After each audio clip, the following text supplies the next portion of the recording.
Hi guys, and welcome back to this journey towards excellent exam results.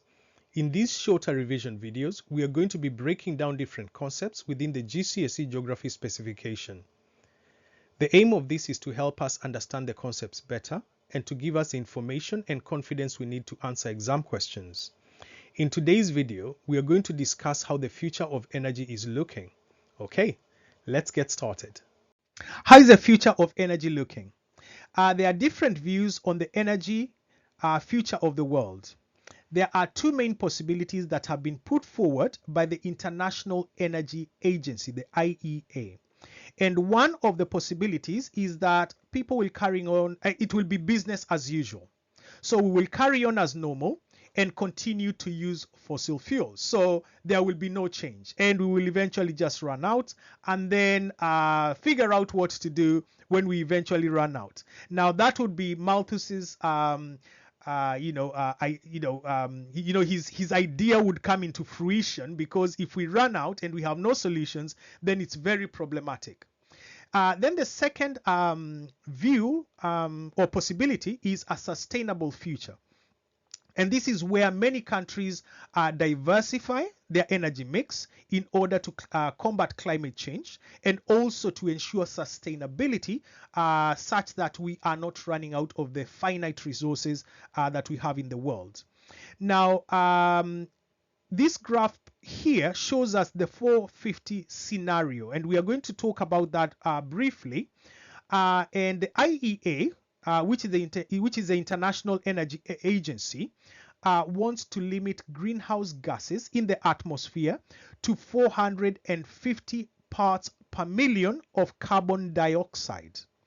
Now, the parts per million here is talking about the concentration of carbon dioxide levels in the atmosphere.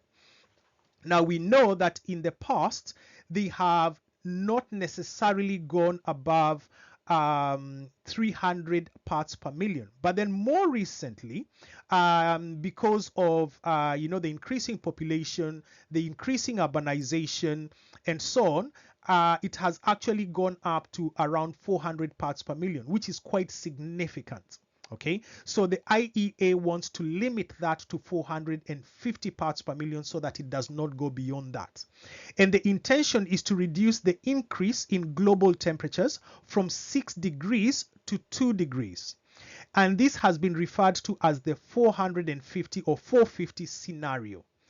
And it's based on the assumption, rather, that different countries will adopt carbon dioxide emission targets. So in other words, there are targets that are going to be set for countries in terms of how much carbon dioxide they can emit, and those countries will be, it will be good if those countries keep to those targets and do not go beyond them. And by doing that, we will ensure that the carbon dioxide concentration, carbon dioxide concentration levels in the atmosphere do not go beyond 450 parts per million. So these countries, for them to do that, they will need to remove subsidies on fossil fuels. Now, subsidies are concessions that you're given on a particular product. So it means that fossil fuels normally have concessions, or like they are given some kind of tax breaks. Okay, and the governments would need to remove those tax breaks, and then instead of having tax breaks for the oil and gas and coal companies, instead impose a carbon tax on them. Now, obviously, the intention for that would be to raise the prices of these fossil fuels, and therefore the demand for greener alternatives would be a lot higher. And this is what these countries would then gravitate towards. Now, the graph on the left shows a projection of how energy efficiency and renewables would account for 80% of the energy savings that would be there.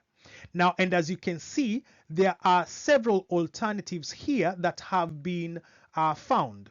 Now, the main one here is just being energy efficient. So finding or seeking new ways to be energy efficient.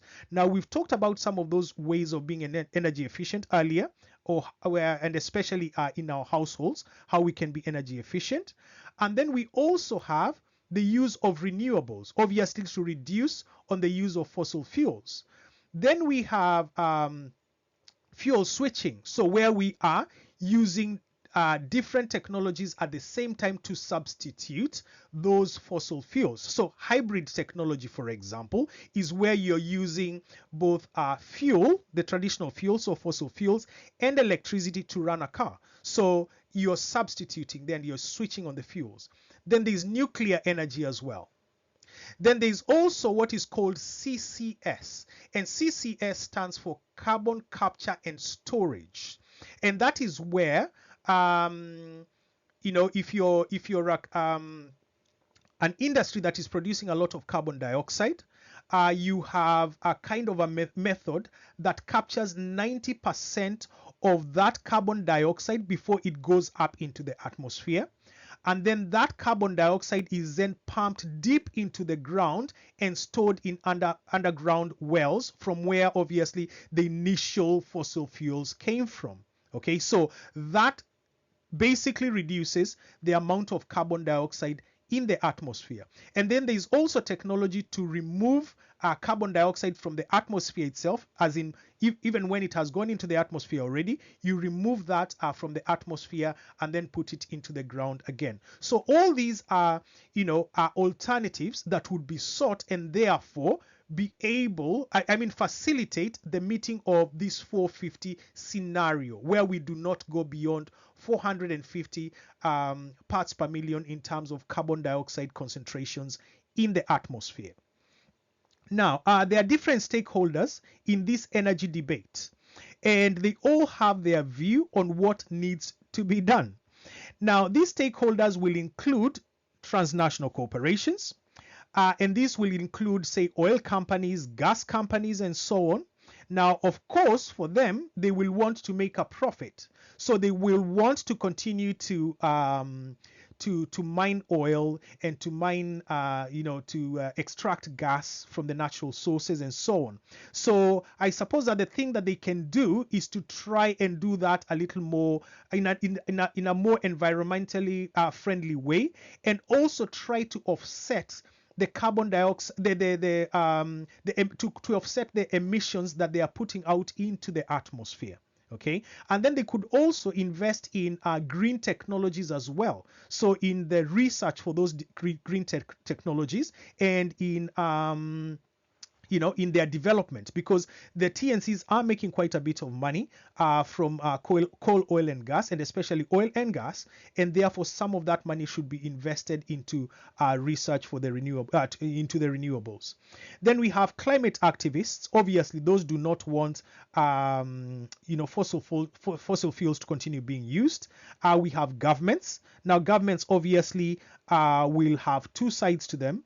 They will want, obviously, for their countries to develop, so they will want to exploit the natural resources, but to but also to try and offset whatever unsustainable repercussions there may be of those. Then we have environmental campaign groups, and we also have journalists. So all these different stakeholders are likely to have differing opinions on what needs to be done, where energy in the future is concerned. That brings us to the end of this video on the future of energy. I hope that you have found the information insightful and useful. I have also done a video covering the whole of topic 9 on consuming energy resources.